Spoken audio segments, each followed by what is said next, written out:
News vanguard সঙ্গে রয়েছি আমি শুভেন্দু। চোখ রাখবো এই মুহূর্তের গুরুত্বপূর্ণ সংবাদগুলির দিকে। তবে সবার আগে দেখে নেব আবহাওয়ার খবর। আজ সকাল থেকেই পারদ নেমেছে আগরতলা শহরে। পাশাপাশি পুজোর আগে যে নিম্নচাপ ঘনাচ্ছে সাগরে, তার ফলে পুজোর মধ্যে কিন্তু বৃষ্টির আশঙ্কা করছে হাওয়া অফিস।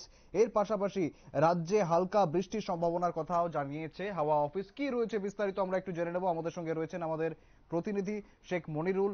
মনিরুল, ঠিক কি জানা যাচ্ছে হাওয়া অফিস সূত্রে? দেখো, সকালবেলা থেকেই কিন্তু আজকের রাজধানীর আগরতলার আকাশ মেঘলা ছিল। তবে যত সময় বেরিয়েছে ততই কিন্তু বৃষ্টি হচ্ছে। এই মুহূর্তে দুপুর 12টা বাজে। দুপুর 12টার সময় কিন্তু রাজধানী আগরতলায় বৃষ্টি পড়ছে। তবে হালকা পরিমাণে হালকা বৃষ্টিপাত কিন্তু আজকে সারাদিন পড়বে বলে জানিয়েছে হাওয়া অফিস। এছাড়াও রাজ্যের অন্যান্য জেলাগুলিতেও মেঘলা আকাশের সঙ্গে হালকা বৃষ্টি জারি থাকবে। সেই সঙ্গে সেই মৃদু বাতাস বইছে, যার জন্য কিন্তু গতকাল যে টানা গরমে মানে একদম টানা রাজ্যবাসীর যে কষ্ট হয়েছিল বা ব্যবসা গরমে রাজ্যবাসী যে কষ্ট পেয়েছিলেন, আজকে সকাল থেকে কিন্তু সেই কষ্ট কিন্তু দেখা যাচ্ছে না। সকাল থেকেই একেবারে ওয়েদার কিন্তু গতকাল রাতের পর থেকেই কিন্তু একটু একটু করে ওয়েদার চেঞ্জ হয়েছে এবং গতকাল রাতের পর থেকেই কিন্তু তাপমাত্রার পারদ নামতে শুরু করেছে। আজকে ভোরবেলার পর তাপমাত্রার পারদ পুরোটাই নেমে গেছে, যার ফলে সকালবেলা থেকেই কিন্তু মনোরম যে আবহাওয়া, সেই মনোরম আবহাওয়া রাজধানী আগরতলায়। তবে 11:30টার পর থেকেই কিন্তু রাজধানীর আগরতলায় বিভিন্ন জায়গায় হালকা থেকে মাঝারি বৃষ্টিপাত শুরু হয়েছে এবং এই বৃষ্টিপাত আগামী 24 ঘন্টা জারি থাকবে বলে জানিয়েছে হাওয়া অফিস। তবে আগামী 25 তারিখ পর্যন্ত গোটা কিন্তু হালকা থেকে মাঝারি বৃষ্টিপাত জারি থাকবে।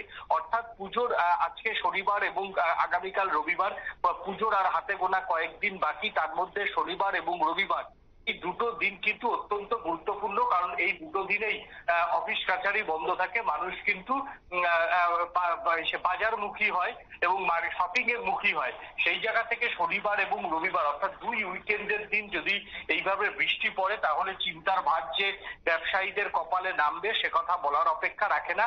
আজকে যদি এই বৃষ্টি যদি বিকেল পর্যন্ত চলে, তাহলে সব থেকে বেশি অখুশি হবে কিন্তু আগরতলা শহরের যারা বস্ত্র ব্যবসায়ীরা রয়েছেন, তারা সব থেকে অখুশি হবে। কারণ এই সময় কিন্তু শপিং মলগুলি থেকে স্থানীয় দোকানদারদের একটা জামা কাপড় বিক্রি করার একটা ভালো সুযোগ থাকে।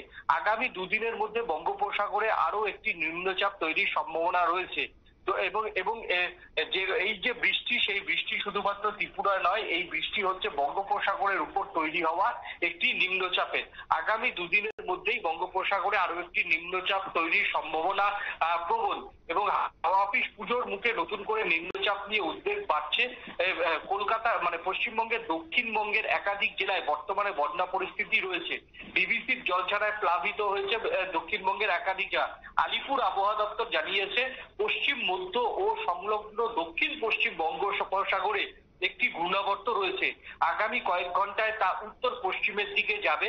উত্তর পশ্চিম এবং সংলগ্ন মধ্য পশ্চিম বঙ্গোপসাগরের উপর ওই ঘূর্ণাবর্ত থেকে নিম্নচাপ অঞ্চল তৈরি হতে পারে 23শে সেপ্টেম্বরের মধ্যে। সেই বিষয়ে সতর্ক করেছে হাওয়া অফিস।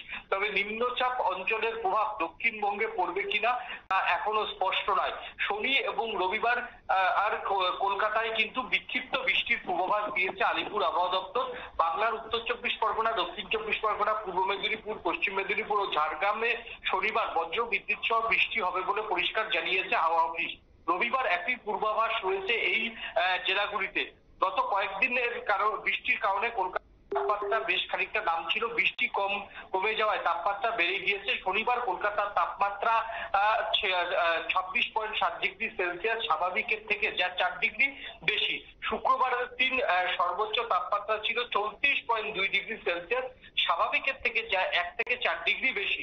অর্থাৎ এই যে বঙ্গোপসাগরে তৈরি হওয়া ঘূর্ণাবর্ত এবং এই ঘূর্ণাবর্তের ফলেই কিন্তু এই বৃষ্টি কিন্তু আগামী 25 তারিখ পর্যন্ত বাংলার বিভিন্ন প্রান্ত এবং অবশ্যই এ রাজ্যেও কিন্তু হালকা বৃষ্টিপাত জারি থাকবে বলে জানিয়ে দিয়েছে পরিষ্কার হাওয়া অফিস। একেবারে ধন্যবাদ মনিরুল, আমাদের প্রতিনিধি শেখ মনিরুল যেমনটা জানাচ্ছিল যে সাগরে যে নিম্নচাপ ঘনাচ্ছে, তার ফলে কিন্তু হালকা থেকে মাঝারি বৃষ্টিপাতের সম্ভাবনা থেকেই যাচ্ছে। ফিরে আসছি একটি বিরতির পর, সঙ্গে থাকুন।